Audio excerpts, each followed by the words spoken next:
Olá, meus amigos. Deus abençoe a todos vocês. E como é que Ele abençoa? Como é que Deus, qual o critério que Deus abençoa a pessoa? Qual é o critério que Deus usa para derramar o Espírito dele, o Espírito Santo, sobre uma pessoa? Qual é esse critério? Porque, do ponto de vista de méritos, ninguém merece receber o Espírito Santo, não é verdade? Ninguém. Mas por que alguns recebem e outros não? A minoria recebe o Espírito Santo, mas a maioria não. E eu estou falando da maioria que está na igreja, nas igrejas, nas religiões.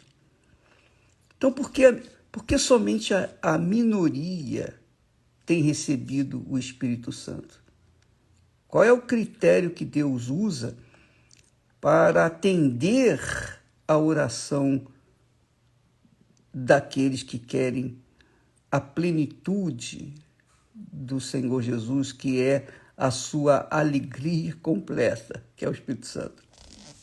Então, eu quero dizer para você que o critério que Deus usa não é por conta dos méritos, porque por méritos ninguém recebe nada de Deus, mas pela fé. Fé é fé, mas eu tenho fé, eu creio em Jesus, tudo bem. Mas a sua fé só é medida de acordo com as suas atitudes. Não adianta você dizer que crê teoricamente, não adianta você dizer eu tenho fé, mas a fé que Deus exige, cobra de cada um de nós, que todo mundo diz ter, a fé que Ele cobra para doar o seu Espírito sobre nós, é aquela fé em que a pessoa sacrifica o seu eu, as suas vontades, a sua carne, as suas cobiças. Ela sacrifica, ela se entrega a uma disposição mental em que ela nega o seu coração. Sabe, nós já falamos sobre o coração enganador.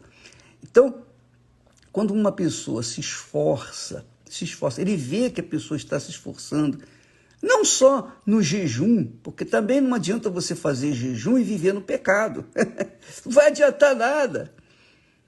Não adianta nada a gente orar e viver no pecado. Não adianta. Não adianta você colocar o joelho no chão, a cara no chão, em busca do Espírito Santo, fazer os exercícios da fé, alguns exercícios da fé, mas não deixar os pecados. Não adianta nada. Você tem que abrir mão dos seus pecados, do seu coração, da vontade do seu coração. Prostituição, adultérios, roubos, mentiras.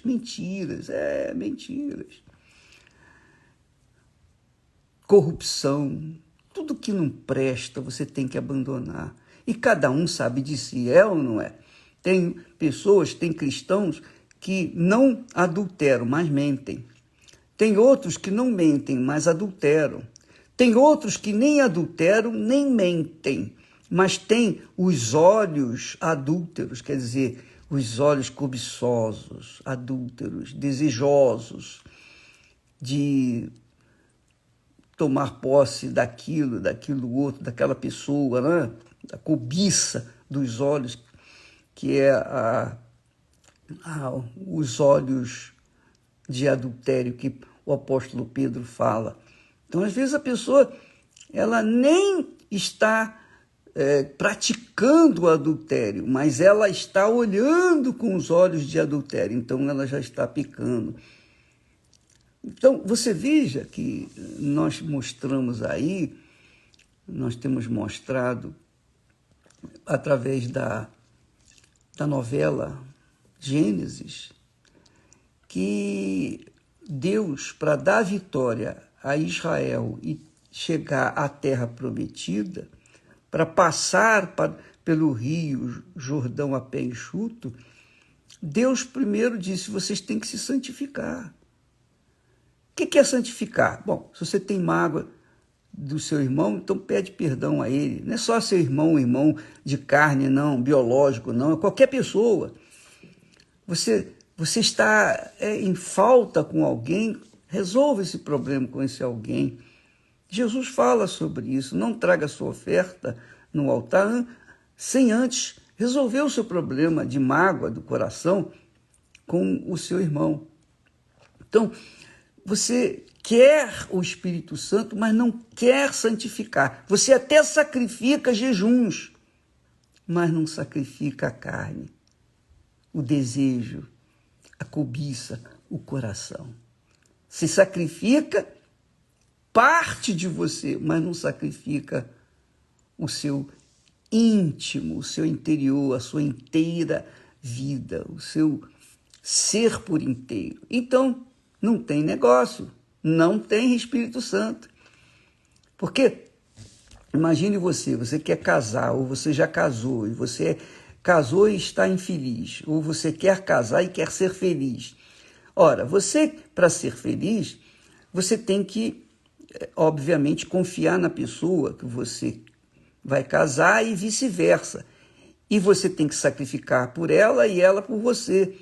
O casamento é isso, é uma abstinência do mundo lá fora, do mundo exterior, e uma vida inteira um para o outro. A Bíblia fala que isso é assim: deixará o homem sua casa, sua mãe e seu pai, e casará com a sua esposa, se unirá com a sua esposa, quer dizer, se colará com a pessoa. Uma vez casada, já era, não tem mais como voltar atrás. Casou, casou. Ah, mas e se a pessoa não for feliz? Bom, isso é outros 500. O fato é que quando a pessoa casa, a Bíblia ensina, orienta, que o casamento é uma cola, você cola uma com a outra, uma pessoa com a outra, e não pode separar. Depois que cola, não tem como separar diante dos olhos de Deus. Então, assim é também a entrega para Deus, porque o casamento nada mais é do que um símbolo, um tipo, uma representação do casamento com Deus, da aliança com Deus. Então, o homem representa Deus, a mulher representa a igreja do Senhor Jesus. Então, os dois, quando se casam, acabou. Estão casados para toda a eternidade, porque se trata de uma aliança com Deus. Assim também é para você receber o Espírito Santo. Se você quer receber a alegria completa do Senhor Jesus, você tem que pagar o preço, você tem que abdicar, você tem que abrir mão, você tem que se abster da vontade da carne. Você tem que sacrificar. Se não sacrificar, já era. Você vai ficar na igreja, você vai até falar em línguas, você pode até falar em línguas, mas são línguas do inferno, línguas do diabo. O diabo fala em línguas estranhas mais do que todos os cristãos desse mundo, porque ele conhece a língua de todo o mundo. Então, minha amiga e meu caro amigo, a alegria completa do Senhor Jesus, que é o Espírito Santo, só vem quando a pessoa abre mão da sua própria vida, da sua liberdade, das suas carnalidades, de tudo que não presta. Se não houver isso, não adianta você dizer que tem fé, mas você não dá a sua vida. Que fé é essa? Que fé é essa? Então, a fé exige uma vida correta. Lembra que Jesus, na oração do Pai Nosso, nós falamos essa semana passada, ele disse: o primeiro pedido que Jesus ensina-nos a fazer ao Pai: santifica o teu nome. Quer dizer, santifica o teu nome em mim. Quando eu oro Pai Nosso, Pai Nosso que estás nos céus, santificado seja o teu nome. Quer dizer, em mim o Senhor seja santificado. Quer dizer, na minha vida, as pessoas venham honrar, glorificar o teu nome. Então, amiga e amigo, o jejum de Daniel, que nós vamos começar no dia 11 de abril, vai ser um jejum não só de abstinência de informações seculares, mas, sobretudo, vai ser um jejum de santificação, o jejum da santificação. Primeiro você vai se santificar, você vai fazer o jejum não só separando os seus pensamentos do mundo secular, mas você vai separar o seu corpo, o seu ser, que é o templo do Espírito Santo, o templo divino. O seu corpo, como o meu, nos foram dados porque Deus quer fazer deles o templo, a morada do Espírito Santo, a alegria completa do Senhor Jesus.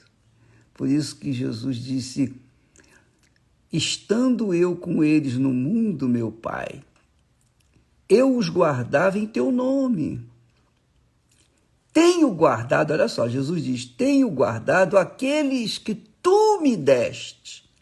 Quem são aqueles que o Pai tem dado a Jesus? Aqueles que se sacrificam seus pecados, suas carnes, seu coração, seu futuro, seus objetivos pessoais. Tenho guardado aqueles que tu me deste, e nenhum deles se perdeu a não ser Judas Iscariotes.